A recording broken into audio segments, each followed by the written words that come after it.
Hello everyone, हा video नवीन शिकणाऱ्यांसाठी आहे बरं का। जे कोणी नवीन शिलाई मशीन परचेस केलेले आहेत आणि त्यांना या शिलाई मशीन मधलं म्हणजे कशी चालवायची, काय चालवायचं काहीच माहित नाही, यांसाठी त्यांना मी बेसिक शिकवणार आहे। ते म्हणजे शिलाई मशीनवरती पाय कसं ठेवायचं, शिलाई मशीन कशी स्टार्ट करायची।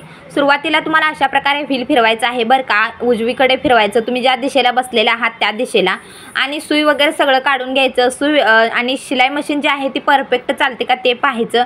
जर तुम्हाला डिटेल व्हिडिओ पाहायचा असेल तर चॅनलवरती जाऊन चेकआउट करा। अगदी डिटेल बेसिक पासून टिप घेईपर्यंतचा मी व्हिडिओ अपलोड केलेला आहे। मी तुम्हाला हा शॉर्ट मध्ये सांगण्याचा उद्देश हाच आहे की तुम्ही पाय कसं ठेवायचं आणि शिलाई मशीन कशी स्टार्ट करायचं। इथं तुम्ही बघू शकताय, डावा जो पाय आहे तो थोडासा पुढे ठेवायचा आणि उजवा आहे तो थोडासा पाठीमागे ठेवायचा। अशा रीतीने जर तुम्ही शिलाई चालवलं तर ती अगदी स्मूथली चालते आणि तुम्हाला कोणत्याही प्रकारचा त्रास होत नाही। तर व्हिडिओ कसा वाटला कमेंट करा, आवडला तर लाईक करायला विसरू नका। चला बाय।